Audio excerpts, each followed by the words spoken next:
Welcome to Norse Code, the number one podcast for your number one, let's say Minnesota Twins, because there's nothing for the Vikings right now. Your number one Minnesota Twins. I am your host. I am James Pagashnik. Thank you guys so much for listening. And on the other end of the tin cannon string, we have our analyst and co-host. You know him from theathletic.com. He is useful human and baseball enthusiast, Arif Hassan. Arif, how are you doing? Go Twins. Go Twins. They hit the ball real well. They do. They're hitting all sorts of home runs. It's wonderful to catch up. I was worried for a while because the moment I start to follow the Twins, they usually begin their season descent into death. And I started following them again, and they haven't died yet. So remarkable. Kudos. I am shocked at their resiliency. I can't wait to lose to the Yankees in the first round of the playoffs in the fall. So, welcome to Norse Code, the number one podcast for your Minnesota Vikings. I am your host, and we are in the middle of the offseason. Yay! Not lots of stuff to talk about, but we have a couple things we definitely need to talk about.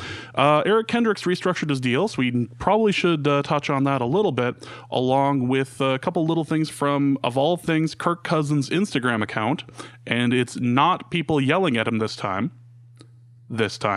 and a couple of little things, and the mailbag as well. But before we start all that, just want to thank you guys so much for listening and giving us a chance, or sharing us on social media, maybe mentioning us on Kirk Cousins' Instagram, whatever it is that you're going to be doing with it. But I want to thank you guys so much for listening, and if you enjoy what we put out here, if you enjoy the content, the hashtag content that Arif is happy to say, then if you want to throw us a couple bucks, you can do that at patreon.com/NorseCode, which is more of a subscription based, or you can go to paypal.me/NorseCode and donate there.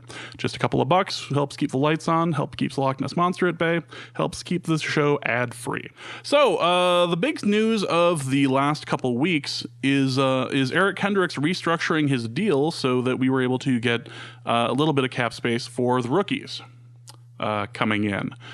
The big news out of this was that Kendrick signed, or rather he had just signed, a 5-year, $50 million extension last year. And according to Courtney Cronin on Twitter, Eric Kendricks converted about half of his base salary, which is $4,150,000 for 2019, to a signing bonus to create the space needed for Garrett Bradbury. So the first round pick is signed and ready to go, and Kendricks has more of a signing bonus now. Yeah, so Kendricks is due to get the same amount of money in cash that he would have this year. It's mostly an accounting trick to free up cap space, because what happens is that the signing bonus gets divided over the life of the deal, and that's how much it impacts the cap for that year. So there's 4 years left on the deal. That additional signing bonus money, the $2 million or so, or 2.15, it's probably 2.15 and not a direct half. But the rest of that money then gets divided by 4, and so that's the cap hit of his signing bonus. So he still incurs the $2 million cap hit from the base salary he has this year, and then he has about an additional $500,000 cap hit from the signing bonus, plus the cap hits from his roster bonuses and workout bonuses and so on.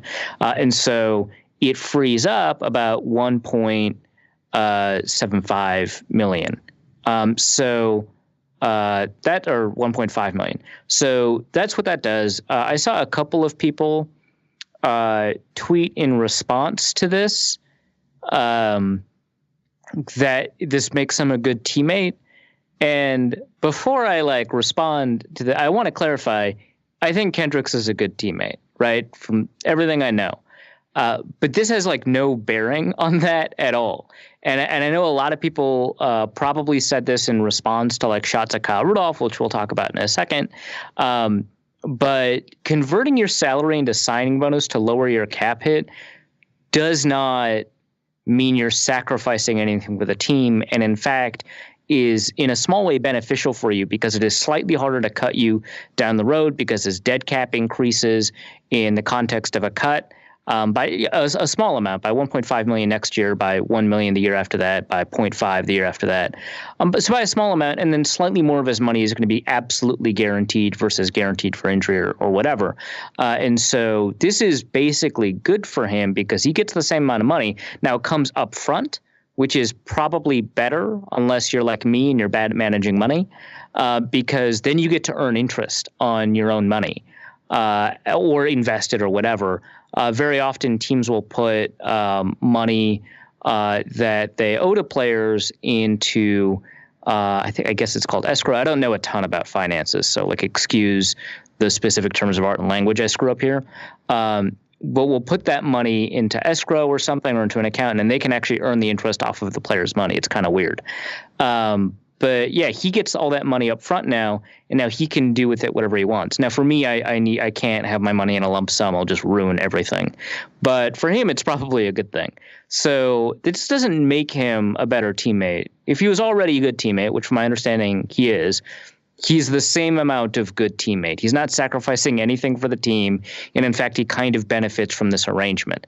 But it does create an accounting kind of trick for the Vikings that frees up the cap space to allow them to sign Garrett Bradbury.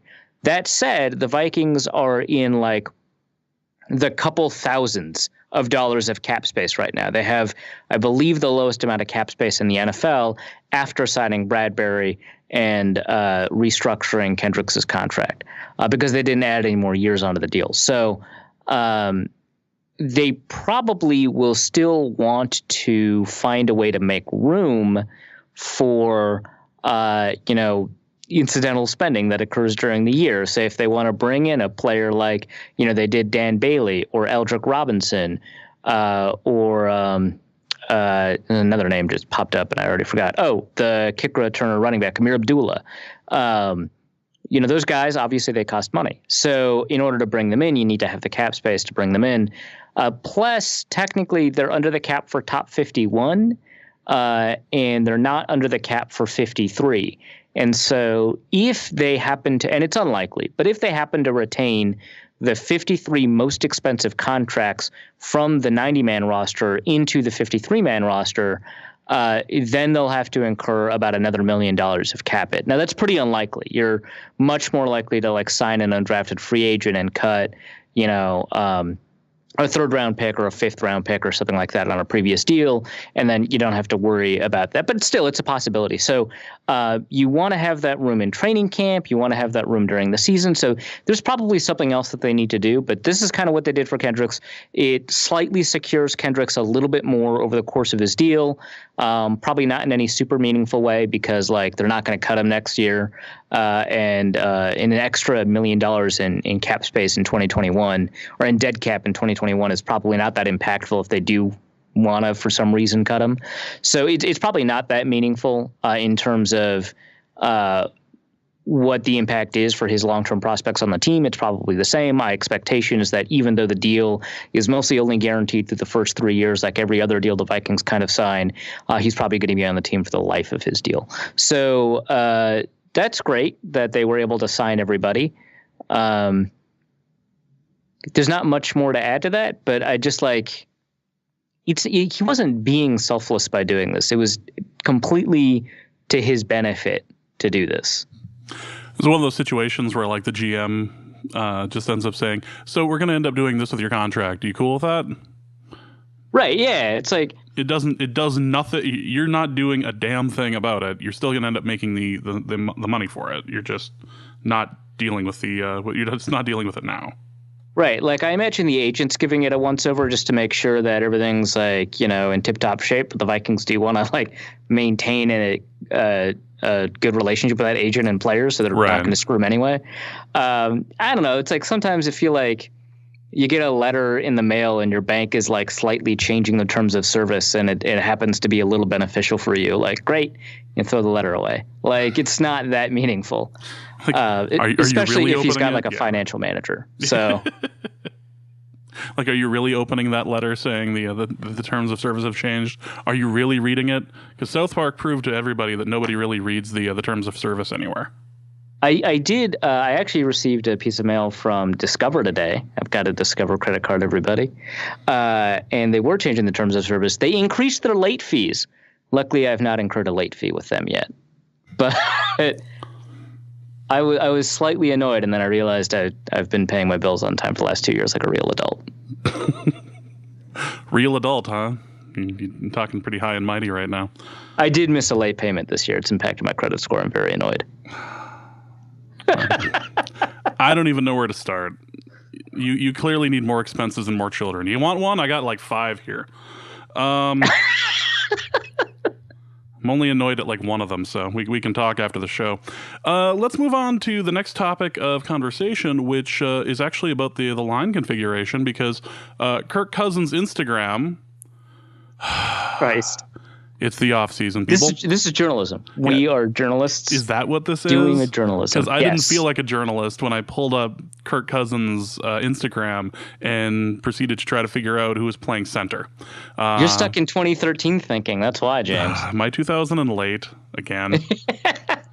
This is terrible. Anyway, so it appears that a version of the line is forming.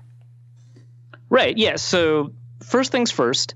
The Vikings will try out a number of different configurations for their offense and their offensive line over the course of OTAs. That's the point.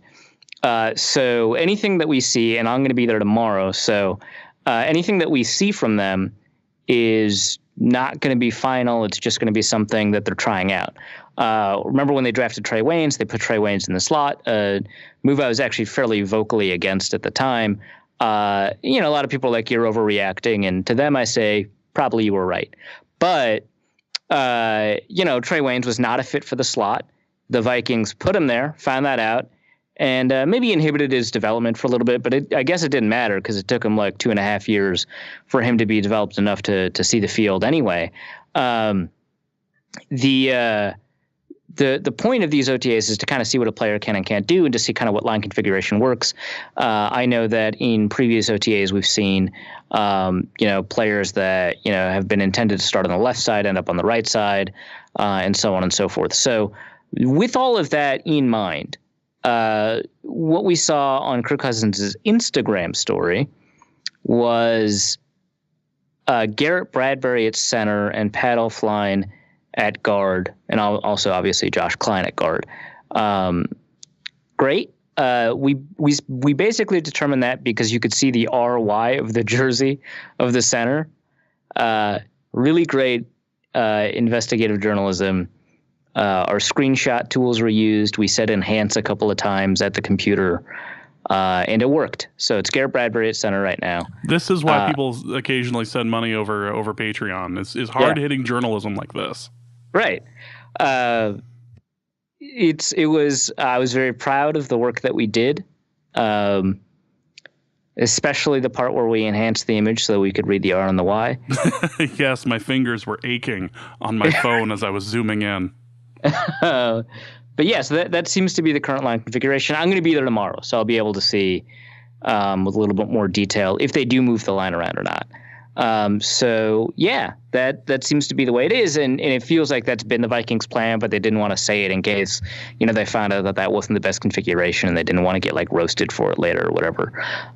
So yeah, seems like it's Garrett Bradbury at center, like we kind of expected. Pat Elflein at guard. Pat Elflein's had more years at guard than Garrett Bradbury did in college. And I guess they're both kind of undersized, but in this particular system, it kind of doesn't matter. So great. That seems to be it. We don't have much news on who the current front runner for wide receiver 3 is. I presume it's Laquan Treadwell until someone unseats him, which is also a presumption I'll make that someone will unseat him. But yeah, that's what OTAs has revealed to us fairly early on. So in a bubble, is like a first round draft pick that's a center? Is that somebody that you would typically want to play right away for the regular season, or is that somebody you would want to groom like in a bubble situation, like typically? Right, like so if the Vikings weren't like desperate. Exactly. Yeah. I think historically you found these players play right away. Sometimes they play guard at first and then move to center. And that's probably best just because you're asking the center to do a lot. Bradbury, by the way, disagrees, not that you should play him right away or whatever. He just doesn't think the mental component of a center has been all that challenging. And given that he's been in a system very similar to the Vikings system, that's a pretty good sign. But for the most part, we've seen a lot of centers play guard and then move to center. I don't know if that's what's happening with James Daniel in Chicago or Cody Whitehair. But if that happened with Frank Ragnow with the Lions. He played guard, then he moved to center. And you see it a lot, but sometimes they just start at center right away. The Travis Frederick, first-round center for Dallas, played right away at center. I don't remember what happened to the Dolphins Pouncey, who I believe is Mike and not Marquise. But I believe he played center right away. But yeah, very often they'll play guard. I think most often they'll play center right away. So I guess in a bubble, I think that every team that could use that option would use it. But I think most of the time teams that are drafting first-round centers very much intend to play them right away. And sometimes that opening is at guard and sometimes it's at center. Yeah. Well, the next thing we should talk about is the Kyle Rudolph talks appear to have stalled. Rudolph has gone to the press and stated that he wants to retire as a Viking, but does not feel that he should be taking a pay cut because he is not old. The Vikings have countered, in a manner of speaking, by, why don't you explain this one? Well, okay, so Pro Football Talk reports that the Vikings offered a 5-year deal that the average per year would make him one of the highest paid tight ends in the league, according to the language of, Pro Football Talk, which is, very vague, right? Because he's already, he's the 10th highest paid tight end. So they offer him a new deal, and if he's, the 7th highest paid tight end, great, I guess. But that, doesn't really tell us much. So the thing is, apparently Rudolph turns it down, and the talks have stalled, and they haven't communicated any more than that. I don't know why. If I'm a player, I almost would never say I want to retire a blank, even if I do, right? Even if it's mine, and I fully believe that Rudolph wants to retire a Viking, right? He's got kids here, he's got a family here. He's kind of entrenched himself in the community. It's important to him, right? But I would not say that just because, not because it really impacts your negotiating posture, but it just makes you look like more of a dick than you actually are when something like this happens, right? I want to retire a Viking. Then why'd you turn down this deal, man? Well, probably because the deal's not that great. So first, I don't I'm too young to take a pay cut is a weird thing to say because the reason players take pay cuts is not because they're old. It's because they're dropping off in some way or because their talent level is not meeting the contract. And that very often happens to old players because that's a consequence of aging.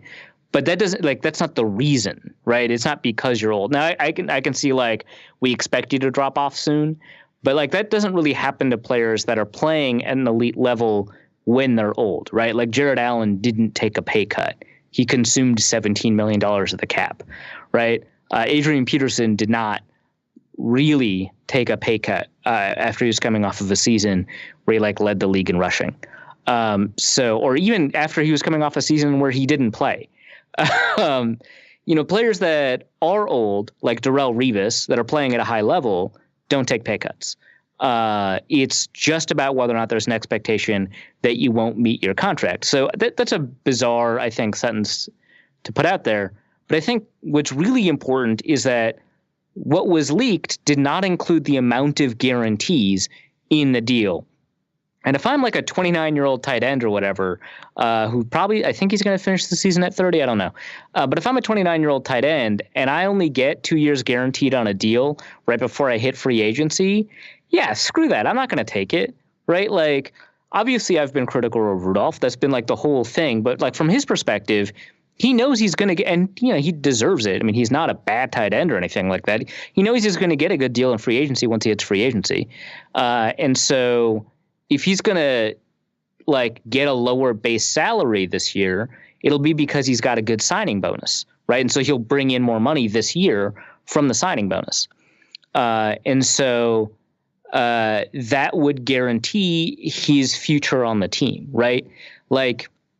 If Kyle Rudolph wants to retire a Viking, but the Vikings don't indicate that they want him to retire a Viking, whatever, man. Take the guaranteed money somewhere else. Maybe take the one-day contract and do a Brian Robinson later, right? Maybe it's important to him to retire a Viking, and that's great. It's awesome when players are getting involved in the community, but that's not necessarily what's best for the player. And if he chooses to do something else, that's great. Because he can still have his community ties to Minnesota and all that. It'll be much more difficult, which is kind of the barrier. But the Vikings leaked to Pro Football Talk that they offered him, a 5-year deal that would make him one of the highest paid tight ends by average salary. But if it's a backloaded deal with no guarantees on the back end, just to inflate the average per year, they're telling him they're going to cut him in 2-3 years. So, great. The Vikings probably didn't offer him a deal that guaranteed his future on the team for the next couple of years.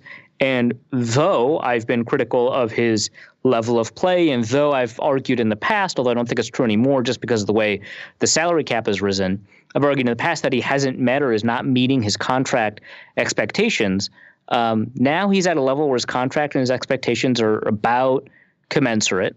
That's maybe a luxury for this team looking to find a new deal and looking for more cap space. But, from his perspective, he's worth a certain amount of money and he's worth a certain amount guaranteed. And if they don't offer him, it makes sense for him to turn it down. Other news is that I guess a bunch of teams reached out to the Vikings. That includes, of course, the Patriots, the team that's been rumored most often. I guess the Seahawks may have reached out to him. And Seahawks Twitter seems pretty confident that that's the case. As not a member of Seahawks Twitter, it's very difficult for me to find that out. Which source from your beloved Seahawks Twitter was talking about that? I mean, people would tweet at me. I mean, I don't follow Seattle, so I wouldn't know. But people would tweet that at me. So, that's, of course, how I found out. But, yeah, other teams have reached out. I don't remember the number. Albert Breer wrote in Sports Illustrated that the Patriots reached out, and I think somewhere else I heard a number, don't quote me on this, but maybe even up to 13 teams, which would be an extraordinary number of teams, which also tells you that maybe his contract is not insane, right? If a bunch of teams reach out, then his contract number is probably fine in a vacuum. For the Vikings, maybe not, just because of their cap crunch. But yeah, I mean, I think the Vikings do want to trade Rudolph.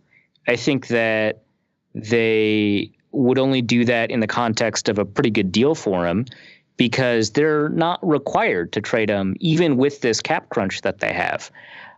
They would rather convert his salary in a way that opens up some more cap space and hold on to him, which is evidenced by the fact that they offered him a deal eventually. Also, if they do want to trade him, technically a sign and trade would make him more valuable, which that doesn't really happen in the NFL, but that would make him more valuable. So I don't know what his compensatory pick thing would be if he did walk in free agency. There's this assumption that Trey Waynes would be a 3rd-round pick because he would get paid a lot of money. I guess if that's the case, my assumption would be that Rudolph is probably a 4th-round pick in terms of compensatory free agency, so they would probably look for more than that. But yeah, the Vikings are looking to move him, but they're clearly not desperate to do so, and they would rather have him on the team than not. And we had kind of figured something along those lines too, especially during the draft, rather, when there were all these rumors about it. And I guess everyone was surprised that it didn't happen. And as we were able to tell here, it doesn't look like there was that much of a need at that moment. Yeah, I mean, the Vikings aren't acting desperate, which is great because that's how you get screwed. I too was surprised because I think it's important for the Vikings to find that extra cap space. But if their argument is having Kyle Rudolph on the roster is more valuable to us than an extra $6 million of cap space, especially at this point when all the good free agents have been signed, except, well, I guess Ndamukong Suh did get signed. There's like one other weirdly good free agent, I think, floating around right now. But for the most part, they've been signed.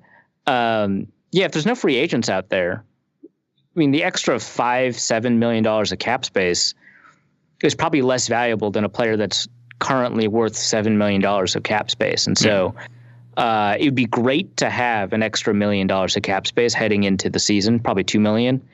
But if their judgment is that it's better to have Rudolph on the team than that cap space, that makes sense. I just have this worry that it's going to turn into a situation like New Orleans a couple of years ago where they were just facing cap death. And all of a sudden they were going to be in a situation where, okay, well, we really like Jimmy Graham. We can't pay him. You need to go this way. Or, we have all of these players that we've been playing. How long have we spent doing the we're doing it for this year, where we're all in for this year? Are we on like year 2 or 3 of this? Like, right. Yeah. At some point, this will catch up with us. Yeah, and New Orleans got absurdly lucky with their draft class. Yes, incredibly so. Yeah. I can't imagine where they'd be if that class was average instead of like they got either really good starters or Pro Bowlers with like every one of their first 5 picks. Like Breeze would be retired. Right. Yeah. It's not close. No. So, I mean, they would probably have gone through what Oakland did a couple years ago, where they just like scoured their team, took on $70 million of dead cap space in order to kind of set the team up on a run, which, I mean, Oakland didn't execute the next part of it very well, but was a good move on their part. So the final thing we can talk about is Aldrick Robinson, who we have mentioned repeatedly over the past couple of weeks that the Vikings should attempt to make some form of a move on him because he had actual chemistry with Kirk Cousins, has now signed with Carolina, who believes him to be the second coming of Jarius Wright, which puts Jarius Wright in kind of an awkward position. How many Vikings? Is it just Charles Johnson, Jarius Wright, and no, Joe Webb too, if you count him as a receiver. If you also want to count Captain Munnerlyn. Oh, yeah, but I mean, like, that's a little less interesting because he had originally played for them and also he's a cornerback. I like the receiver angle a lot. Yeah, let's go with that then. That still is odd. The number, yeah, it's almost like a Seattle Seahawks kicker situation as far as like things going west, or in this case, things going east. So Aldrick Robinson, Carolina Panther. I mean, Cam will know how to use him, so that's cool. It just seems, and this may be just another one of those casualties of not having any cap space, not having any wiggle room. Like, who's the next person that you go to and ask for a restructure? Griffin, right, yeah. He just signed one.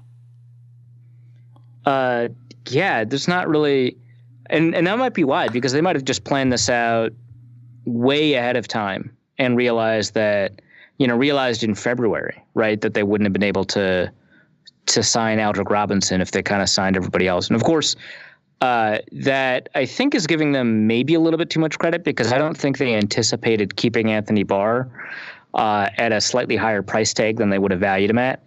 So, I mean, I think that's part of it. Did Anthony Barr coming back and not signing with the Jets really mess with the plans that they actually had? Right, yeah. And which is interesting, right? Which is like not a knock on Barr, right? Because, I mean, the Vikings ultimately decided that amount of money was good, right?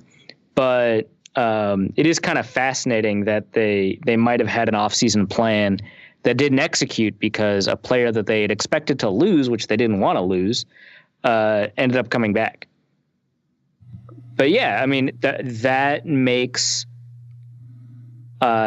either the decision to not trade Trey Waynes or Kyle Rudolph relatively unwise, because then you have not just whatever draft pick, say a second or a third, plus Eldrick Robinson. Because I mean, like no one's pumped about the wide receiver 3 situation or even just the wide receiver depth in general, right? So obviously, having Trey Waynes and having Kyle Rudolph is better than having Eldrick Robinson, as evidenced by the fact that like the two of them are being paid $7 or $9 million, and I assume Eldrick Robinson signed for like basically vet minimum. Like, so obviously it's better to have those two on the roster, but having $6 million of cap space, Eldrick Robinson, and a second round pick is probably better than having Trey Waynes, right? So that I think maybe refocuses how the Vikings probably mishandled trading Rudolph or Waynes during the draft, especially because they kind of lost a little bit of in the same way that the Cardinals lost leverage when they drafted Kyler Murray before they even entertained the idea of trading Josh Rosen, which is like bizarre to me, right? Because like the Vikings, they didn't know that they were going to get Irv Smith. I mean, he fell, right? He's a steal. The Cardinals had 100% assurance that Kyler Murray would be there when they picked first overall, right? So like, it is weird to me that they reduced their leverage because Josh Rosen is really valuable to the Cardinals if he's the only quarterback on the roster and there's a possibility that they go elsewhere. He's not valuable once you've secured another quarterback. Similarly, Kyle Rudolph is a lot less valuable to the Vikings, and therefore they can demand a lot less of a price if Irv Smith is on the roster, right? And the Vikings are now desperate to move specifically him and not someone else because they've got more tight ends in the fold. So they may have mishandled trading either Waynes or Rudolph. Maybe they asked too much, which would be kind of surprising to me. But it sounds like people tried to ask for both of them and they didn't bite. So I guess that's the case. But I mean, it puts that kind of into light just because Eldrick Robinson is another example of a player that we know kind of works with Cousins and provides an element to the receiver core that, you know, that otherwise don't have, both in terms of providing depth and also providing a little bit of deep speed. So yeah, it kind of sucks that he signed with Carolina, but more because it's like a representative of like the cap crunch the Vikings have. Yeah. Well, let's go to the mailbag, and let's start off with Luke Braun, who asks, would you rather spend a little on a position group, conceding it entirely, but saving resources, or spend a lot on a position group, but they always plateau at average?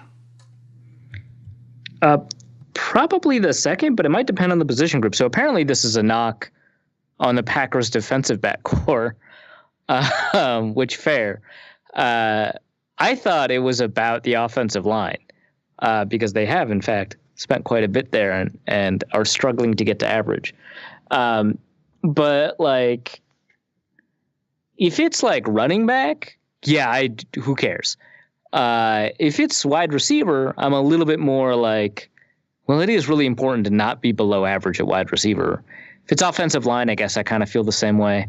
At defensive back, I do feel that's the case because if you have a below average group at defensive back, you're boned.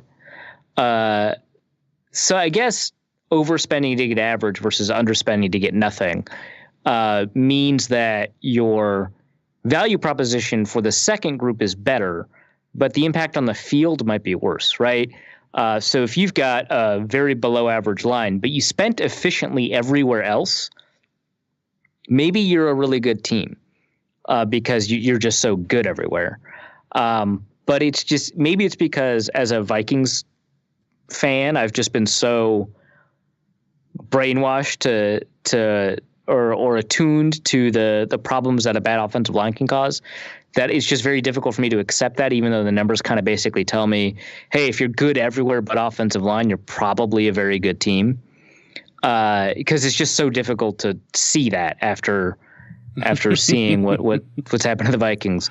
But at defensive back, like if you're below average at defensive back, you're probably going to hurt. Like, I don't care that you're super above average at running back. Next question is from Beth. Beef? Either way. How deep are the Vikings into analytics? And do you think that the fact that they drafted a cornerback higher than the D-line tells us anything apart from having a great D-line coach?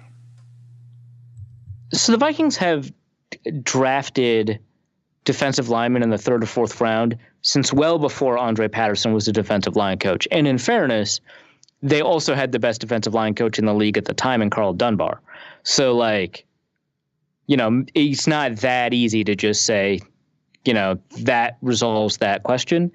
But they've done this for a while. And so that suggests to me that Spielman thinks that underinvestment in the defensive line is good relative to overinvestment at cornerback, except they do keep on handing out big money deals to good defensive linemen. So, like, in terms of the draft, that makes sense. But in terms of what they do in free agency, like the first free agent they signed under Zimmer was Linval Joseph, right? They keep on extending Everson Griffin, and this is the only time where they've extended him as a means to reduce his cap hit. They just signed Neil Hunter to a friendly but still big money deal, right? They're not letting these guys walk. So they do care about investment in the defensive line. They just think that they found an edge, which seems to be the case, in the middle of the draft. And so I think that's less about the analytics about whether or not you should draft a cornerback above a defensive lineman, because, again, the analytics tell us that coverage is more important than pass rush, in kind of the vague and counterintuitive way that's been discussed kind of previously in the podcast. But more about the fact that they feel like that they found an edge and are consistently applying that edge, whereas they don't think they found an edge at cornerback, and so they would rather, or they found a smaller universe of players at cornerback that they think will be good, and so they'd rather find those guys early.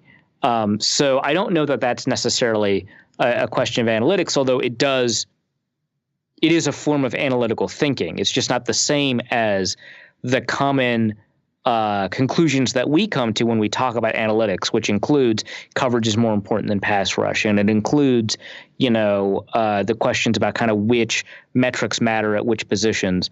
It is also a form of analytical thinking to think of the draft as a market or an auction and say, hey, we've got a smaller universe of players every year at this position, so we need to spend up in order to make sure that we get one of those players. We've got a larger universe of players that we think will work at this position, so we'll spend down there. That's the same. That's analytical thinking still, so that's great. As for the rest of the way the Vikings kind of operate, the Vikings do care a lot about analytics. Like, they've applied analytical reasoning to the models that they use to determine what those player universes are. In the past, I've written a lot about kind of the athletic cutoffs that they use at each position.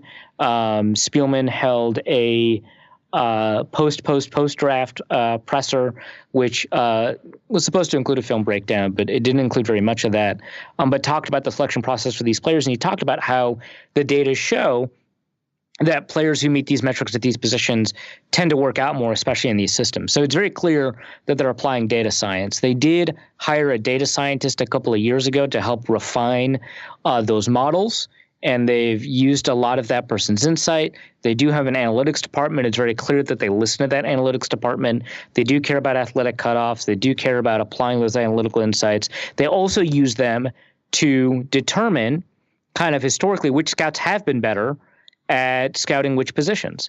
And that's a use of analytics that is very smart and intuitive inside an organization, but is not something that we talk about that much because it's not something that we can apply, right? Because we don't have access to the scouting data. So the Vikings are very into analytics. I would argue that the quarterback defensive line stuff is probably not representative of that. Next question is from Josh, who says, eventually you will have to podcast again. And I recently heard Arif describe Irv Smith something like short, husky, moderately fast, can't run routes. And it made me think that is the description of a fullback. Did we just draft a fullback in the second round? I don't know if I described him as husky. be clear, I don't think I ever used the word husky. It was in quotation, so I'm just, you are being quoted as saying the word husky and not referring to like a pants size. He did say something like this is a paraphrase, and then he put it in quotes. He's not a journalist like we are. We hold ourselves to standards when we use quotation marks, James. Yes, this is what you get when you zoom in on Instagram photos. You're right. I think the thing that more likely moves you in the direction of describing a fullback is the fact that I compared him to Kyle Juszczyk, fullback for the San Francisco 49ers, less than that description, right? Because he's short for a tight end, but he's 6'2". That makes him very tall for a fullback. So no, you did not draft a fullback. You did draft a guy that will probably play from the fullback position for a couple of snaps. Will also play from what a lot of coaches call the sniffer position, which is between the tackle and the guard, about a yard back. Which a lot of fullbacks will line up in. They'll play wing, they'll play in line, they'll play in the slot, they'll play outside. He's not a fullback. The issue with him, athletically and technically, is that he's a little over-reliant on speed and less reliant on his other physical traits, which he did not really test well in, so I kind of understand that, or nuanced route running, which a couple of people have reached out to me. I also saw this post on Reddit that thought that I was being very negative on him, and I don't know that that's the case. Like, I'm not that concerned about him, but I do understand why the Vikings would be, like, say, hesitant to get rid of Kyle Rudolph. He's not a good route runner. He's also like 20. So, he's like the youngest player in the draft. So the fact that he can't run routes is like concerning, but it's not like enormously concerning. And there's stuff that he can do right away. Like, he can take handoffs, I guess, like a fullback. So maybe this is not really dispelling this notion really well. But, he can run wheel routes. I guess fullbacks do that too. He can line up anywhere. Is CJ Ham worried about his roster spot all of a sudden? No, well, actually, Kari Blasingham, Vanderbilt fullback that they just signed in undrafted free agency, is an athletic freak. Like, he's more athletic than Irv Smith. That's the guy that I'd be worried about with CJ. Also, I'm breaking down Alexander Madison right now. Sometimes he lead blocks for Brett Rippon when they do quarterback options, or he'll lead block for a wide receiver on an end around, and he's really good at that. So there's a couple of reasons CJ Ham needs to be worried. I'm torn because I want to get a discount CJ Ham jersey, but I want him to still be on the team. Right, yeah. I'm torn on this issue of discount Ham. Normally, I'd argue that that's a really bad idea. Quite. As a ham advocate. As a ham enthusiast. Right. I shudder at the prospect of discount ham. But no. Irv Smith, he's probably his best route is to run a seam up the slot. And if he can learn a shake route, kind of like Vernon Davis did, one of Adam Thielen's best plays this last year was on a shake route, as if it's like a tight end route.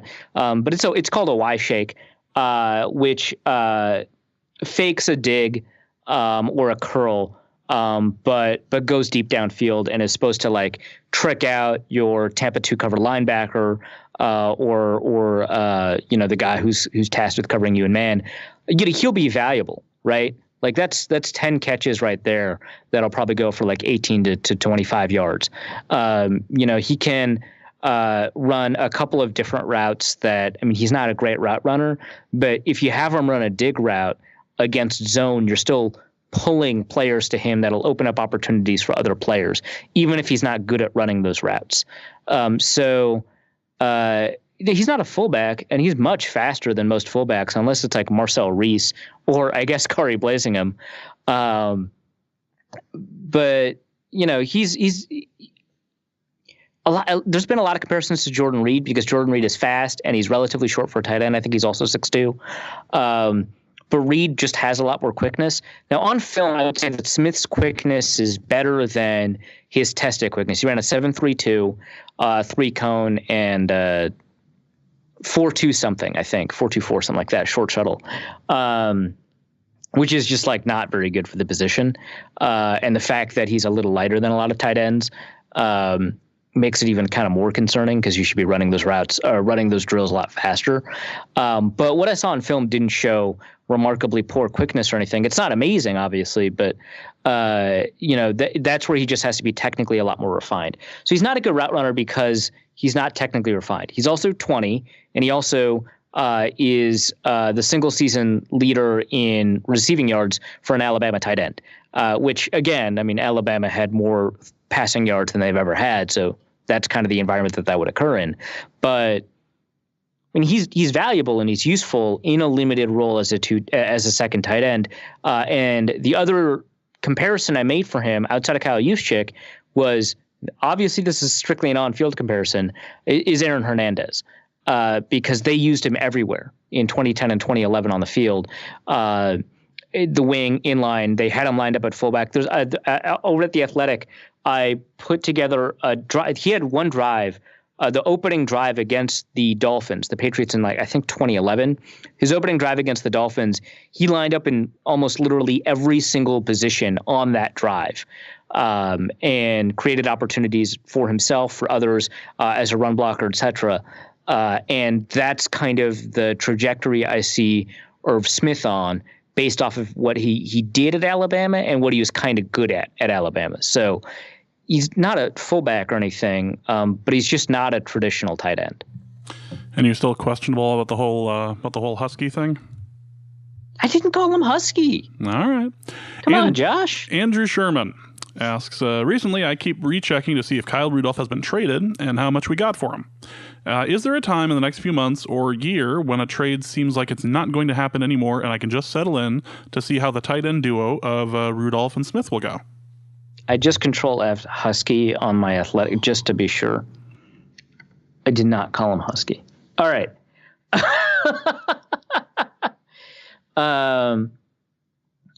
I think that once we get to camp, I think the percentage likelihood of a trade drops pretty dramatically, which is not to say trades don't occur during training camp, but by the time you get to camp, I think the likelihood drops off pretty significantly. We see very, very few trades unless they're for bottom of the roster players, say the Vikings traded a sixth for A.J. Jefferson or whatever. Which, I mean, in retrospect, is actually not a bad trade. I mean, aside from the fact that A.J. Jefferson's like a bad person. But, obviously would have been nice if he was a better player. But yeah, I mean, you don't see that for guys expected to start all that often. So by the time I think training camp starts is, because, the team that gets him will be getting a player that isn't familiar with their system at the position that's like the most difficult to learn, because he has to know everything about the run blocking scheme and then also be very, very familiar with their passing concepts. So by the time you get to training camp, I think that's when you can say, all right, it looks like Rudolph's not getting traded. Yeah. Next question is from Josh Swedland, who asks, if, knock on wood, Kirk Cousins was to go down with a season-ending knee injury during training camp, how do you think the Vikings would approach the QB situation? Rally behind Sloter? Move players and cap to try to trade for a quarterback? What would you do? That's a valid question because, the Vikings haven't had a starting quarterback do all 16 games, both 2 years in a row since, I know this one. Hall of Fame quarterback? Fran? Yeah, I think since Fran. I think Fran was the last one who did 2 seasons in a row. 2 full seasons in a row. I think they were both 16-game seasons too. This was after they switched from 14 to 16. But yeah. So it's a legit question, and the Vikings are again in win now mode. So what would the Vikings do? Well, they don't have the cap space to do it. It's not like they're going to trade for whatever the equivalent of Sam Bradford is. Is there a Sam Bradford equivalent right now? Unsigned? Well, no, I mean you would trade for him, but who's the starting or backup quarterback that is currently? Oh, I guess if Drew Lock is doing really well, suppose the Vikings could trade for Joe Flacco. Yeah, they have to trade away Kyle Rudolph and Trey Waynes. I'm just envisioning Flacco jerseys in Minnesota. It's just Well, not it can't be that happening. hard to imagine a purple Flacco jersey, No, right? it's that's surprisingly easy. But it's the orange that gets me. But the Vikings Flacco jersey. Ugh. Yeah, Boy. that's disgusting. But I think that's the closest we can get to. Hasn't played well in a couple of years. Yeah. Was first round pick. Did pretty well first couple of years. Man, that would just feel like the equivalent of the McNabb signing all over again. Yeah, so to be clear, that wouldn't happen because the Vikings don't have cap space. No. And also, Flacco's not Bradford. Well, I mean, they're not that far. Anyway. I hear Bradford's available. That might be more on our... that would be hilarious. Bradford becomes our Bradford. I mean, plus Flacco's learning a system. Anyway. Flacco's worked with Kubiak. Oh, Jesus. Anyway. Stop. This is going to turn into an athletic article. Just like both Kubiaks. That's all I'm saying. No, I mean, you probably have to rally. They probably wouldn't rally around Kyle Sloter. They'd probably rally around Sean Mannion. Sorry, Don. It's probably Sean Mannion, who, in fairness, is now free of Jeff Fisher. So we'll see. I'm not confident, but yeah, this is what happens when you go all in. If the thing you go all in on breaks, you're done, right? Like it wouldn't be the same as asking what happens when Bridgewater gets injured, because the Vikings did have a couple of options. They could have obviously they traded for Bradford. They could have signed Mark Sanchez or whatever, which I obviously was stupidly advocating for like an idiot. Mostly because I didn't think there was going to be any quarterback available that was going to be a starting caliber guy. So you might as well just sign a guy and hope it works. And then Bradford proceeds to complete every pass of his 16 games. Yeah, he did pretty well. I mean, it didn't the Vikings didn't win anything. No, it was just an impressive regular season. Yeah. Which is all you could really ask for at that point. Right. But yeah, I mean, that's it. What happens if you put all your eggs in one basket and then you drop the basket? I don't know. It looks like you're out of eggs. They rally around Sean Mannion.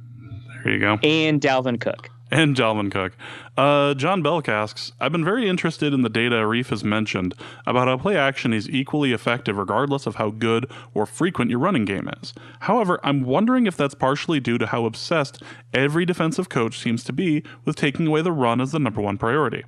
Do you think coaching will ever move towards playing the pass as the first priority? And if it does, do you think it might make establishing the run to open up play action into a real thing? Yes, I think it's not anytime soon, though. I think Matthew Coller, asked Mike Zimmer this last year because the Vikings were struggling against play action. And in reality, it was the one route. George Kittle burned. Want to say Anthony Barr, could have been Eric Kendricks in the opening game on a wide zone play action route where the tight end leaked out deep.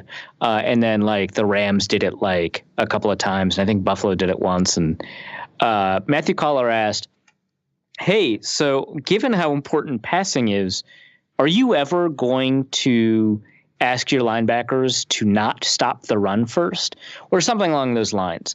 And Zimmer immediately answered no.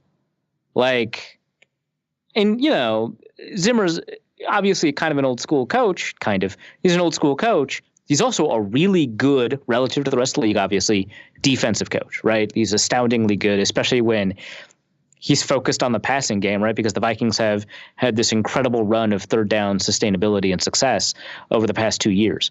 And it's not like they were bad at it the years before that either.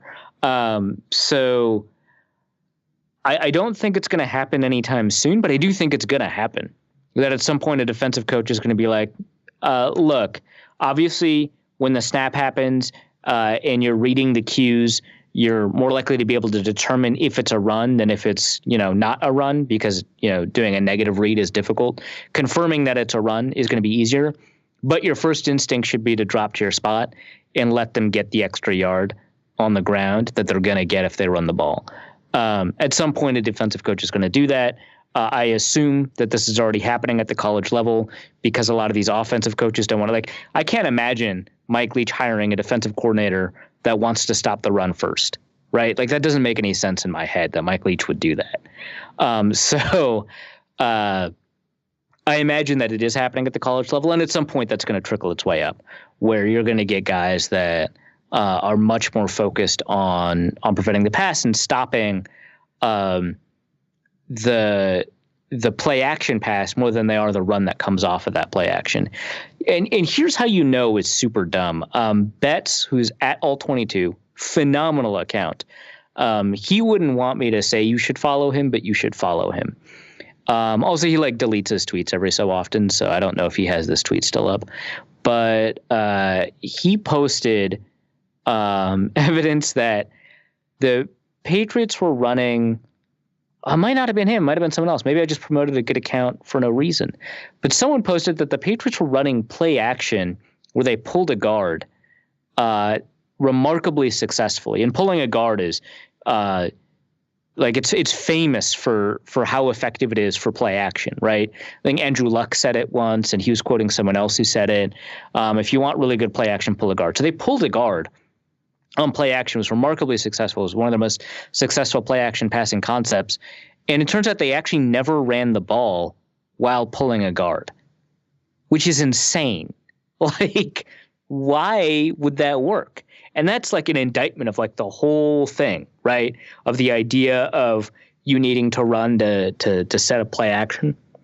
And I'll link some data. I think mostly it's in Football Outsiders, but also now it's at The Athletic. Ben Baldwin has kind of relooked at the data and has come up to the same conclusion that he came to before with previous sets of data that indicate the amount you run or how effective you run don't impact play action. But I think the fact that New England was so successful pulling a guard in play action, despite the fact that they wouldn't pull a guard when they actually ran the ball, is really good evidence of that on a micro level. So yeah, I think that at some point it's going to reverse, and you're going to get defensive coaches that are just going to be yeah, screw it, we're just going to stop the pass first. And we would have seen it, I think, by now if the NFL were truly meritocratic. But it isn't. I think any closed system, it's very difficult to be meritocratic. It's not a distinct criticism of the NFL, just because it's very hard to have a true meritocracy with 32 teams, and it's very difficult to tell which coaches will be good once you promote them already. So, it's tough. But yeah, I think that if the NFL were more meritocratic, we'd see this already. Hunter asks, is there any cap wizardry that you think is likely to be done outside of trading/cutting players with high salaries but low guarantees, like restructuring a specific player? I mean, you'd have to ask, who would you restructure? Let's assume, and I guess it's not necessarily a safe assumption, but let's assume that you don't restructure players that signed deals this year or have already restructured, right? So that means you have to get rid of Everson Griffin, in terms of who you're going to restructure. You wouldn't, restructure Anthony Barr. Obviously, you wouldn't restructure Eric Kendricks. Kyle Rudolph, you can't restructure. You have to extend. It's a different thing. So Eric Kendricks did not add any more years to his deal, so he didn't extend, but he did restructure. Everson Griffin, I believe, also did not extend, just restructured. Rudolph, last year of his deal, so you have to extend him. Because otherwise he's just going to get the $7.6 million he's owed. I suppose you could restructure Xavier Rhodes, he's a little older, so it's more of a risk to restructure him. You could extend Kirk Cousins. Now Cousins, because this deal is fully guaranteed, you have to extend, because a restructure, if you move money around, it's still likely. I suppose you could cut his base salary and turn it into a 2-year signing. So if you cut his current base salary, which is 27.5, and it's he had a $6 million signing bonus, because it doesn't matter what his signing bonus is because his deal is fully guaranteed. If you cut his base salary in half, 27.5 to whatever half of that is, I'm good at math, 13.7, something like that. Yeah, that's good. Good job, Arif. And turned that 13.75 into signing bonus. It doesn't save you that much because you're only prorating over 2 years. And so you save about $6 million in cap space, which I guess that's what the Vikings need. But it would be kind of odd. But I guess you could do that. He's still guaranteed the same amount of money, but you'd likely extend him. Daniil Hunter, I suppose, if Kendricks like restructures and he just signed a deal last year, then I guess Daniil Hunter's a candidate for that. Riley Reif, they want to cut, so they're not going to restructure him next year, obviously not this year. But he's like free to cut next year. Harrison Smith is a candidate. I wouldn't be surprised if it was Harrison Smith. Like if they can't get Rudolph to budge and they don't trade him for what they think is fair compensation, which again, they can't use that compensation this year, right? During the draft, they could have used that this year and grabbed, another tight end or someone else valuable, like a third wide receiver, maybe earlier in the draft. But you don't get anything this year for him. Unless it's like a player who's cheaper, which would be kind of interesting. But I could see Harrison Smith where you could restructure and extend him or just restructure him or Xavier Rhodes. I think those are the two most likely. Cousins would be interesting, though. I'd like to see how they would attempt to do that with Cousins. Yeah, I mean, you're moving a ton of money around to get a very small benefit, but the thing is, like, if you do that, you like really screw yourself in 2021 or 2020, I guess. Like a lot, because his cap more number so than the current situation. Right? Yeah, his cap number in 2020 is $31 million. If you restructure without extending it, like do the same thing that Eric Kendricks, cut his base salary in half, you add $7 million or so to his cap hit, and so he's a $38 million cap hit in 2020, and the team already has negative $3 million. That's the other thing. Next year, they've got negative $3.3 million in cap. Now, obviously, if you cut Riley Reif, who is almost free to cut, I thought he's completely free, but looking at this, it looks like he's not, then you save a ton of space. I suppose you could restructure or extend Linval Joseph, because if you cut him, you save about $10.5 million in 2020. But yeah, you cut Riley Reif, and that becomes easy, and you free up like $8 million, so you've got $5 million left. $2 or $3 million of that'll be for the draft class, and then the other $2 million, who knows? But if you do that with Cousins, it evaporates, right? So that's the other thing, is that the team has negative cap space next year, and again, you cut Riley Reif, you save like $8.8 million, but that's the other thing, is that you can't just work with what's going to happen this year. So. It's going to be tough to figure out. Yeah. Matthew Nelson has a question for you. He says, I was listening to the latest football machine, and Arif was on a tear about Zimmer, the salary cap, and current roster build, which made me think, what would happen if the Wilfs got sick of Rick and Zimmer, and they hired a guy that decided to Gruden our roster a la Tampa Bay? How many years would it take before our roster wasn't killed by the cap and could compete as an all-offensive team? And how many of our favorite defensive players would be gone? I'm willing to bet nearly all of them. Holy crap. Yeah. So players you could lose and open up cap space at the same time in this situation would be Everson Griffin, Linval Joseph, probably Xavier Rhodes, maybe Harry, right? I think you lose Harry if you're just cutting all these defensive players or letting them go in 2021 or 2022. Oakland fire sale style. Right, except you don't have to incur that much dead cap space if you do it. Like if you take a look at these particular defensive players, you probably keep Daniil Hunter for a while because he's young and he's got a lot guaranteed. But yeah, you probably lose those guys. So Everson, Linval, Xavier, Harrison, in order to invest on the offensive side. I think that team is fine for 2 years. Yeah, they'd all look pretty interesting wearing LA Rams jerseys after a while. Right, yeah. Be like, how the hell do you keep signing everybody? There was a question about from Alex K about, is it worth dropping Rudolph and another player to sign Ndamukong Suh? That is obviously no longer relevant. Yeah.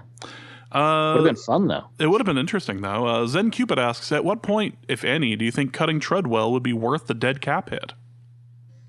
None.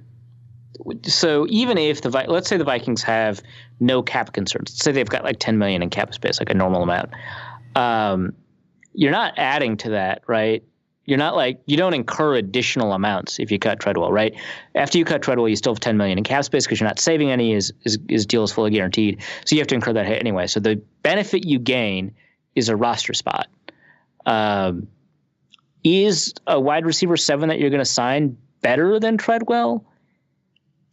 Unlikely, honestly. Like, Treadwell is like obviously not good, right? Like, there's no, getting around that. But your wide receiver 6 is also not good. Like, that's the point. So I doubt that you're going to find a receiver at the bottom of a receiver depth chart that's better than Treadwell, that you're willing to, pay an extra $500,000 on cap space just to cut him. So I don't think that roster spot is worth that much. I think the only way that it actually pays off, like in any form, any way, shape, or form, is if it was for like disciplinary action, and that would be the only way that he would end up getting cut at this point. Right. Yeah. That's probably the only way. Like, let's say instead of wide receiver, like, let's say the option is then you get to keep another cornerback, and you've only got 5 receivers, and say both Chad Beebe and BC Johnson look really, really good, and Brandon Zylstra looks pretty decent, all right, as well. So you keep 5 wide receivers. And then you get to keep like an additional cornerback. So you've got, your Holton Hill, which, I mean, I guess you'd cut Treadwell after Holton Hill comes back from suspension in week 4. But let's say he's not on suspension. So you've got, Holton Hill, Xavier Rhodes, Trey Waynes, Mackenzie Alexander, Chris Boyd. So that's 5, and you need to figure out if you want to keep your 6th, whoever. I'm sure I'm missing someone like huge right now. But then you get to keep your 6th, right? Like another cornerback turns out to be really, really good. Maybe?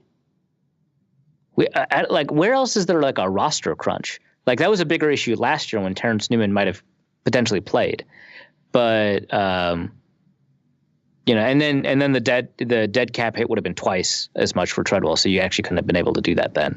But I don't know whether else there's a roster crunch. Maybe a defensive end, but I don't know if I'd care about like your 6th defensive end. So yeah, unlikely. Corey Rugg asks, if you got a job offer in an NFL organization, non-player, obviously, they're not looking for your shutdown corner skills. You didn't say obviously. You didn't have to rub it in, James. He did, in fact, say non-player. Okay. The obviously is yeah, I mean, that's what I mean. The obviously is silent. You said that. Regardless of the salary, which position would you like to fill? Head coach, defensive line coach, social media evangelist? I absolutely would not be a coach. Holy crap. I'd have to have coached something besides debate before I'm comfortable doing that. If you can judge debate, or if you can coach debate, you can coach defensive line. You throw a wrench at somebody. I can't, like, let's say Andre Patterson retires, they scramble, and for some reason they hire me. Robert Rodriguez is like still there. Like, I can't imagine like being above him on the pecking order. But okay, so obviously I'm not a coach. Plus, I mean, I have to earn the players' respect after everything I've said. I would love to be in some sort of analyst role inside the front office, right? I wouldn't necessarily be the analytics guy, because I think that my handle of data science in terms of, my ability to program in R and run all these statistics packages and all that, isn't as strong as somebody who's got, like, say, a degree in that and stuff like that. But my job is to translate these insights into stuff that, is actionable for, like, football people and relay it to a lay audience and stuff like that. So I would love to either be an intermediary or liaison, which the Vikings don't actually need, right? Because their head of their analytics department is a former scout, so he already knows that. But I would love to be involved in some sort of analysis role that touches on things like, player acquisition, both professional and college level, things like, relative cap space and stuff like that, which is, what I write about. So that would be, I guess, my dream NFL job, is somewhere that gets me on a front office and gives me real input on decision making, and might even put me on a track to be a GM. Although I would need that experience before I would become like on that track, like a couple of years inside a front office before I becoming in as a GM or something like that. But that'd be fun. I mean, the Jets are hiring basically anybody at this point. Yeah, I mean, they're asking the guy from Good Morning Football. Wait, the former player or the analyst? No, the analyst, not Nate Burleson. Peter Strager. Just wanted to clarify. I love watching Good Morning Football, and I think Peter Strager does a really great job being very entertaining. His like hot takes to make me worry about like asking him about GMs. Like, this is the Calvin Johnson versus Julian Edelman guy. Oh God, that. Right? Like, would he be better really or worse than Adam? Job, would he be better or worse than Adam Gase in this situation? We do not cover the Jets. We do not have to worry about such things. Gase thought that paying a running back that much was overpaying a running back. So we stand Adam Gase for 2 seconds, and then the season will start, and we're done with that. Yeah, and then it all goes to hell. Speaking of which, Kyle Segal asks, "Hey, James, have Arif answer why he and James..." Okay, I don't... Kyle's sobriety is a question here. Why he and me, I guess, are so salty about having bad Marvel Comic Universe takes, and don't let him dodge it with his wordcraft either. Hold his feet to the fire like it's a politician being interviewed. Who holds a politician's feet to the fire anymore, man? I don't think that's a thing. It's... Even Meet the Press sucks now. It should be legal, but... like the literal action of, but... here we are. No, my takes are good, so no wordcraft here. But why are you so salty when somebody has a bad take? Well, he's saying I'm salty about myself having bad takes. But if somebody else has a bad take, why am I salty? Because someone's wrong in the internet. That's why. Besides, I think the last take I had, he agreed with. So, chill out. Kyle has been mixing NyQuil and DayQuil again. Don from Ohio asks, "Dear Arif and Nathan, do you have a dark horse to become the become the Vikings wide receiver 3? Laquan Treadwell. I like how that's a dark horse. I appreciate that answer. Dear Arif and Eugene, is there really a difference in the type of food you grill/make on Memorial Day and 4th of July? Yeah, I guess not. Not particularly, although... Like, am I more likely to grill a steak on 4th of July or Memorial Day? Probably more likely to do a steak on Memorial Day because I'm not grilling for a bunch of people at once. Mm-hmm. But that's probably it, right? Because, like, if I'm grilling chicken, it's going to be chicken thighs. I'll do that on both days. Mm. 4th of July really lends itself more to burgers, I feel. Yeah, burgers and hot dogs a little bit more. Yeah, but... I don't think there's like necessarily a huge difference, but yeah, more likely to grill stuff that requires a little bit more attention, I guess, on Memorial Day because the number of people you're cooking for is smaller. Mm-hmm. So, yeah, I guess that's the difference. That's possible. Dear Arif and Max, tell me how Steve Rogers didn't mess up multiple timelines by going back and having a life with Peggy Carter. Like, Kyle actually entered this thread and said that the writers say that it wasn't messed up because he was always married to Peggy Carter. That was their interpretation, which that's what I thought. Like, my interpretation of the time, spoiler warning for Endgame, by the way, my interpretation of the way the timelines worked in MCU is that they only branched off when you took the Infinity Stones out of time. And so, which is why they had to reinsert the Infinity Stones at the exact moments in time to prevent timeline branching. Other than that, everything that happened already happened.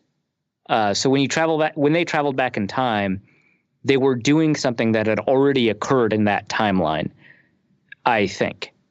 Like all of the stuff that they did that crossed over with the other movies happened like off screen. Because the only question I think a lot of people have is what happened with Loki and the Mind Stone with his scepter in Avengers, and like Loki escaped and stuff like that. But like, I don't know that actually contradicts anything that occurred in the movies, because Loki could have been like recaptured or sent a fake or whatever in the other movies where he's captured after the fact. So I think those things already just happened. So he didn't screw up any timelines. He was always married to Becky Carter. I don't know. Which is nice. I guess I'm kind of just of the belief at this point that anyone who pretends to understand the way that all of the time travel worked in that movie is a damn liar. Because nobody really understands. They just pretend to understand, or they make the time work to their own analysis as opposed to how it actually works. Nobody really knows how this. Call me a liar? Works. Yes. Oh. Well, okay. Nobody. I've been called worse things probably today by you. So. Boy, that's possible. Dear Arif and DeAndre, now that Game of Thrones is gone, what is the next big series on TV or streaming that he should watch? Deadwood. I like Barry. Barry is interesting but incredibly dark. You know, I think if it was going to take off, it had already taken off. Also possible. People keep recommending Letterkenny to me. Oh, I'm getting that too. I haven't watched any of it. I've had multiple people from like a bunch of different like backgrounds too. Like, like we had a contractor come in and like fix up our wall, and he was like, "You got to watch Letterkenny." I've had like an IT nerd recommend Letterkenny. I've had Facebook friends recommend Letterkenny. Dusty recommended that to me. All right, so we got to watch that, I guess. But the fact that people keep on needing to recommend it, because I don't think a lot of people have heard of it, so that can't be the next big one. I don't know. It's I know that it's on Hulu, and that I've had no less than like 5 people, including Dusty, tell me that I need to watch this. I need to watch this show. So, what's the HBO now just or advertise like a new thing? It wasn't the new season of Westworld. They also advertised like another thing. Well, right? Chernobyl is also going on. People love that. Yeah, which people are really into. So I can't see multiple seasons of that. I think that's necessary for the next kind of Game of Thrones. Yeah. So, and then you had The Leftovers recommended to you, which I liked.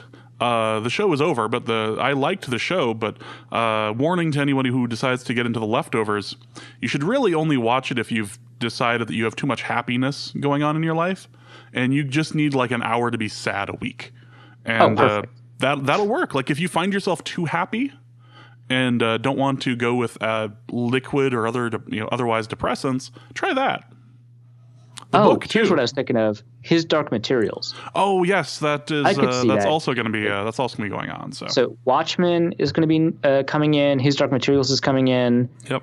Actually, Watchmen is from the people who did The Leftovers, so I am intrigued on that one. Admittedly, it's probably going to be better than the movie. So I didn't even mind the movie all that much, but the movie is okay. Yeah, I thought changing the ending was fine. Actually, I think the one of the most controversial things about the Watchmen movie is they changed the ending, which I think dramatically changes the movie and the narrative. I'm not that upset with it. Yeah. The ending for the graphic novel is way better, but I'm not that upset. I just thought the whole movie was like whatever. And Kenneth Allen asks, what disappointed you most about the Game of Thrones final season? I didn't watch it. Yeah, this is your warning for Game of Thrones spoilers. Boy, sounds like everyone else is really upset, and I've been reading. You're in it for the memes. You are clearly just in it for the memes. Oh my gosh! Nobody was making memes like this when Lost crapped the bed. Like. Everyone was upset, everyone was annoyed, but nobody was making the memes on it. The closest thing we had to this was when Don't Stop Believing happened for The Sopranos. Right. And people were just including "Don't Stop Believing" into everything, which then like made it ubiquitous into the American experience. Like you just hear "Don't Stop Believing" anywhere, despite the fact that South Detroit doesn't actually really exist. But yeah. So what disappointed you most about the Game of Thrones final season? There was another question that I'm not going to do that came in about how, like, could you name a Vikings player for each of the Game of Thrones seasons? Oh, screw that. I was like, no, there's not a no. Today I am only communicating in Chris Tucker gifs, and no, that is not something I am doing. But I will say that the new season of Game of Thrones felt a lot like Kirk Cousins. Overall, it was fine. It was clearly very expensive. It overshot its target multiple times. It felt rushed, like things hadn't really developed. And overall, a lot of people are very disappointed, very, very polarizing of a season. Like, it was fine. There were a lot of points that I feel it should have, it would have been nicer if we would have had like bigger sample data, like a bigger season to deal with. And there were some questionable choices at best. But overall, like, it went the way I thought it would. And maybe that's the problem people have. So they were expecting it. Did you expect the final person that was, well, I guess we already gave the spoiler warning. Did you expect Bran to be king? I didn't think it was going to be Jon, and I didn't think it was going to be Dany, and I didn't think it was going to be Sansa. So I thought that the only you didn't think it was going to be Sansa. Interesting. Yeah, the only thing that surprised me on that was that they just granted the North freedom. Like, yeah, that sucked. That was hilarious. The North aren't going to. The North won't follow. Won't follow another king, despite the fact that it's a Stark. Like.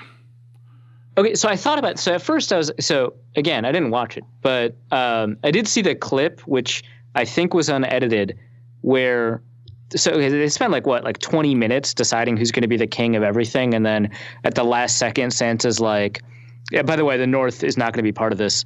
And then there's like a cut to like Queen of the North, and that's like they did like her coronation. Yeah, I think that's hilarious. There is. Meanwhile, Dorne's sitting there just going, "That was an option? Like, really?" Right, yeah. Okay, so we resisted Aegon. Like, what the hell? Right. So Dorne wasn't conquered by great nerds. Dorne wasn't conquered by Aegon, right? Correct. No matter how many times he and his sisters tried, was not able to take it. Yes. The unbent or whatever it is, right? Yes. So they conquered 5 kingdoms, or did they also conquer the North? So the 6th kingdom. The North ended up going for them. Yes. Okay. So they conquer every kingdom but Dorne, and then Dorne marries in. Yes. Right. So yeah, I don't see why Dorne, who's no longer, who's like trying the whole time during the whole series to try to get back into the political alliance. Like, it's very clear that they care a lot about the political alliance nature of the thing. I don't see why they wouldn't also just like tap out if the North can just tap, and no one like cares.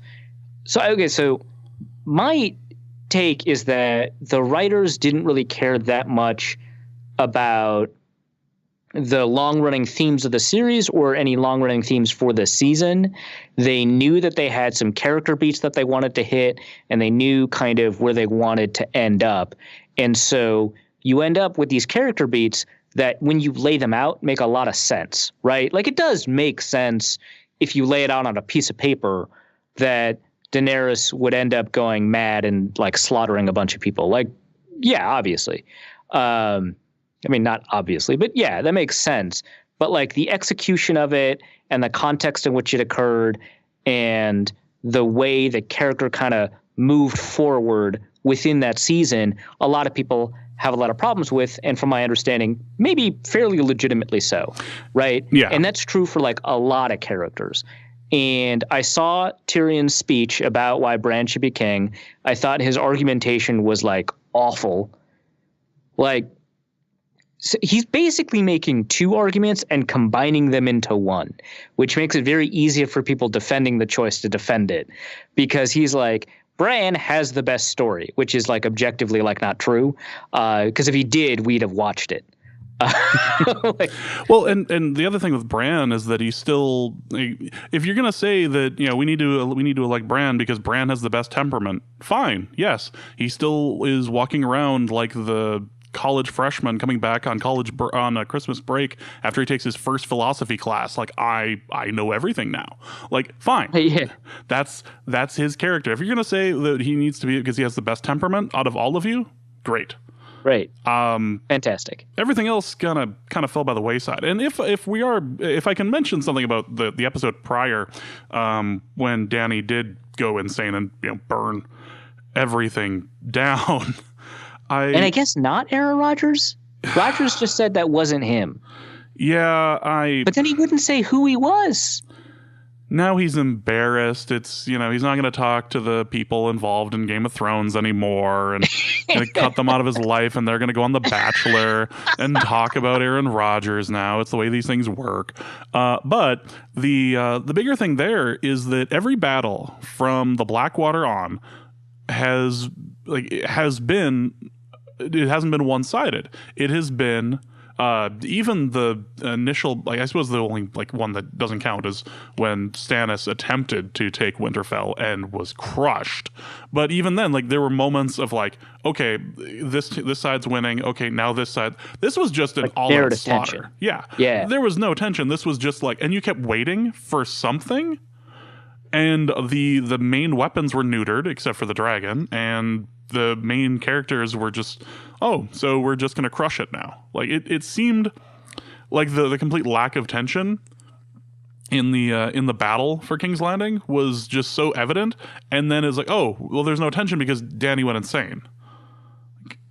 Right, which is not phenomenal storytelling. No, and you have all of the, and the other reason why people are so upset about this whole thing is because there are all these overarching themes and development of characters, and this was important for 2 seasons ago. Why isn't it important now? Arya and her ability to change faces had nothing to do with anything after she killed the Freys. There was no need for anything there. Jon's parentage was effectively useless. The only thing that Jon's parentage had anything to do with was A, the fact that apparently it helped Daenerys go crazy, and B, it allowed him to fly a dragon around. Otherwise, didn't really do anything. Right.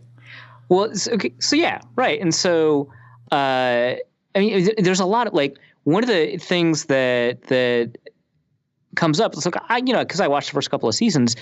Obviously, one of the themes of Game of Thrones is the corrosive effect, right, that the throne has, and that the concept of power has, and the different ways that people battle for it and stuff like that. Fine, that's a very simple theme. It's a very obvious theme.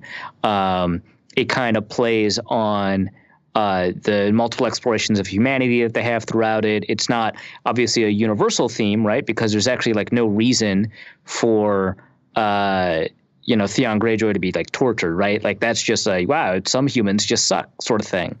But that's a very important theme throughout the course of the show. It doesn't play a huge role in everybody's story like Arya's all that much, but it's a huge theme through the course of the show. That doesn't make it okay for or not okay, but that doesn't make it a particularly interesting metaphor when the dragon burns down the throne. It's a God. very overbearing metaphor. When that happened, I don't know if have you seen Archer? Not the most recent season, but I've watched a lot of it. Season 2 of Archer has the episode where they're on the blimp, right? Yeah. And oh my God, what an episode! At one point, Lana and Cyril have to work together to push this bomb off the blimp. And they proceed to push you push harder, baby. We did it. And at one point, Archer in the background goes, "Hooray for metaphors." I yelled that loudly in the room as the dragon burned down right. the throne. Hooray for metaphors. Really? That's it was a bit much. And so I'm fine just being well, that's funny and a bit much, right? And I'm fine leaving it at that. But then when people push back, it invites you to have a deeper conversation than the scene deserves. Because I had someone push back and they're like, well, the dragon knows, right, that the throne is what actually killed Dany. And it's just like, do we need to talk about this? Because there's no indication throughout any of the show that the dragon is capable of like abstract reasoning that allows you to understand metaphor like that. Like, that's insane. Which I'm not against the concept of like in high fantasy having super intelligent dragons. Like, I play D&D, that's a staple of D&D. I read the Dragonlance books growing up, that's a staple of the Dragonlance books, that the dragons are even more intelligent than humans. Like, I have no issue with like an animal in a fantasy universe being smarter, but like, they never indicate that the dragons are capable of like abstract reasoning throughout the entire show. And so like, while I don't initially have a problem with the scene other than it's like over the top, like high school film studies, not even like film studies 101 in college, but like high school film studies, burning the throne, like, okay, it's hilarious. But as soon as you like push back and then it forces you to examine like, the dragon doesn't know. Like, we have no indication that the dragons are all that intelligent in the show. Apparently in the books there's some indication, but like, we're not watching the books, we're watching the show. Yeah, and with that too, you could just as easily make the argument there was a pointy thing sticking out of her, right, and there's a chair full of pointy things 16 feet away. I'm gonna go destroy the thing that's made of the pointy things just to make sure that it can't kill again. You clearly killed my mother. Right, like that's a stronger association, I think, for the dragon. Pointy thing. I have to destroy the point. And my final rant on this, and probably the answer to the question that was asked about 10 minutes ago, about what's the thing that disappointed you most about the Game of Thrones final season, is so what happened to the Dothraki? The fact that they apparently, again, I'm reading from Twitter, got eliminated in the battle against the White Walkers. Well, and then I had ranted about that and like, wow, you just killed that. As it turns out, not all of them were eliminated, and they were brought to the battle. They were very successful in the Battle of King's Landing. Fantastic. They got this big speech on the steps of whatever that was in the Red Keep, to the announcement of everybody that I've won and I'm going to take over the world and everything, blah blah blah. And the Dothraki are on their horses and they're cheering and so happy and everything. How did they react to Jon killing Daenerys? Because I have a feeling they would be. That seems important. They lost their Khaleesi. They, the person who brought them across the sea. Like, what do you? So my expectation is that they actually don't care. Like, because they didn't care when Khal Drogo died, but it would have been nice to see. Well, they cared enough to leave. They but that's what I mean. Khal, and then they ended up leaving, going with him. And there's a couple.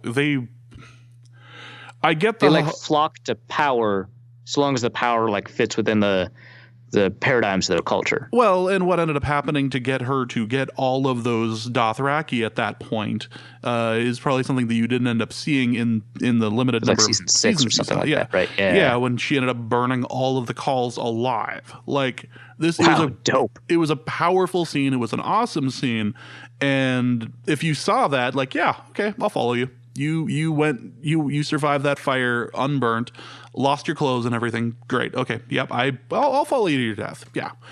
But after the death, like, and if you had extra time, you could have done something more like, okay, well, the Dothraki are apparently just hanging out in the port of King's Landing now. Like, really? And it would have been nice to see a resolution of that, because I think either way that would have been really interesting. Yeah. You have two gigantic armies that just lost their leader. And the thing that you did to the person who killed her is you threw him in jail? Yeah, right. And then told the other leaders of the other kingdoms to come down because we need to talk? No, it is funny that not what you did. It is funny that they had a guy on trial for like murder decide who the next king was. Yeah, like what? Really? That's where you're going with that? I don't... Like, it was fine, but it just didn't... Right. Well, okay. So to go back all the way to the Tyrion thing, because he's kind of making two arguments, right? So the first argument is that Bran has the best story, which is a very difficult argument to make when the show didn't actually focus that much on Bran's story. The show basically told us he doesn't have the best story. Also, they called him the boy who lived, which is hilarious.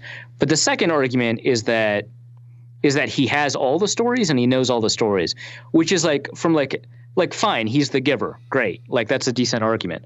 But that wasn't really the argument he was making, but it's the argument that after the fact, a bunch of defenders for Bran are making. Like, he's Wikipedia. Like, cool, the giver, Wikipedia. If that ended up ruling the whatever, that makes sense. But he was like literally talking about the narrative, like he was describing the narrative of Bran and saying that that was the important thing. And then the foundational argument behind it is probably still not great. Like, no, he Doctor Stranged his situation. Like that's all he ended up doing is he Doctor Stranged the situation. He saw the one way this was going to end up working, and he couldn't tell anybody anything or do anything ever since the Battle of Winterfell other than tell people about how wonderful his wheelchair is. That's literally all he did since the Battle of Winterfell was talk to somebody or talk to Tyrion or whatever about, oh yeah, this is a really great wheelchair. I saw it in a vision. Great. Did nothing else until he was elected king. Nothing. Right. Literally nothing that was seen. And it's not a profound story. And if this was a longer season, you could have seen him checking in. Maybe he was in charge of that horse that found Arya. Like anything.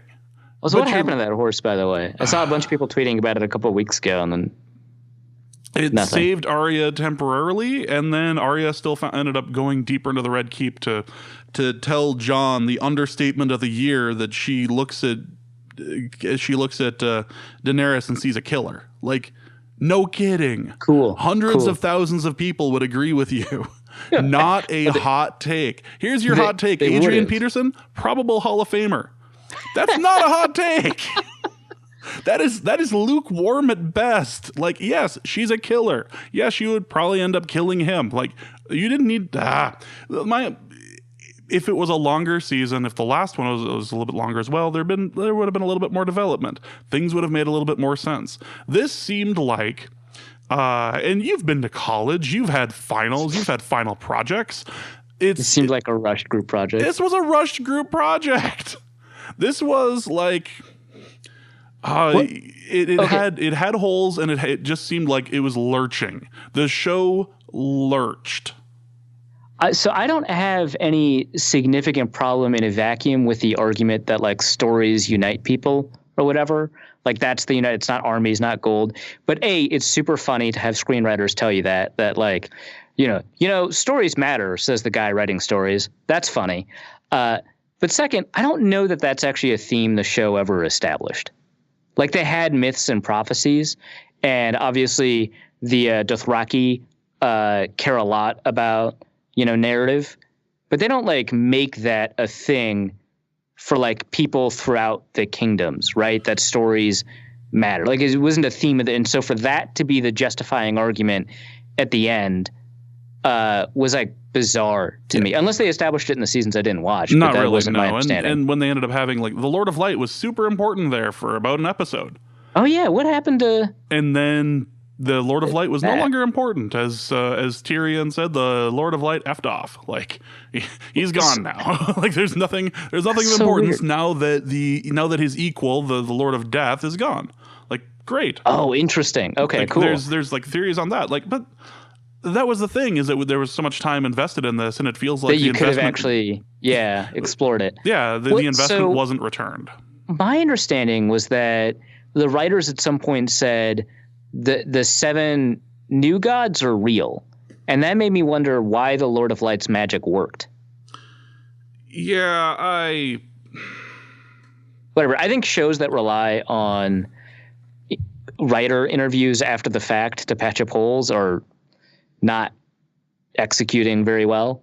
Yeah. So whatever. Fair enough. I think I'm looking forward to going back to shows that make sense again, like Better Call Saul. Like I'm looking forward to Better Call Saul coming back, because I enjoy Game of Thrones. I think Better Call Saul is where I'll pour my sadness into again. Like I need something else for a little bit. Oh hey, let's watch this. Let's watch somebody go crazy. It'll be great.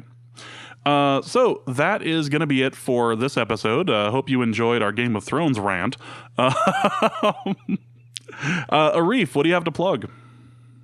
I wrote an article at The Athletic about Irv Smith. Check it out. I'm going to have a piece on Alexander Madison soon. So check that out over The Athletic. I'm also going to link a couple of other things in the show notes, like that study about play action. But those are the only 2 articles I have to plug, one of which I haven't written yet. You're at the point of plugging articles you haven't written yet? Yeah, well, it's the off season. Yay! Watch a Twins game. It'll be fun. Apparently.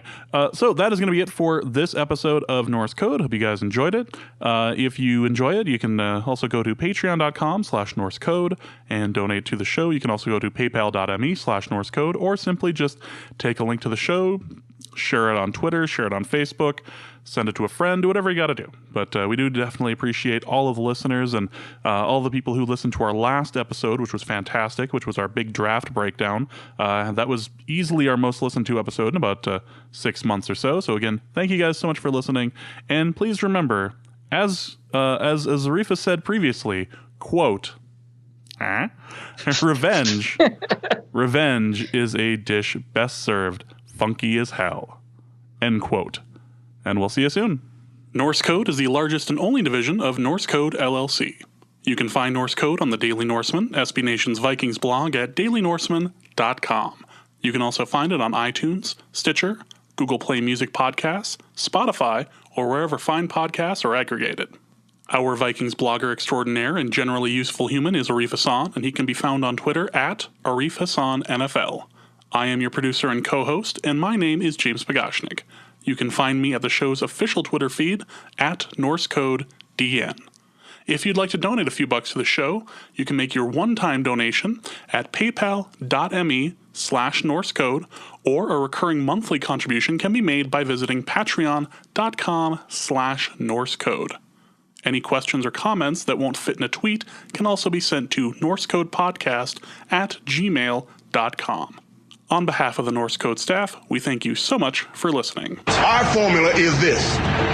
We go out, we hit people in the mouth.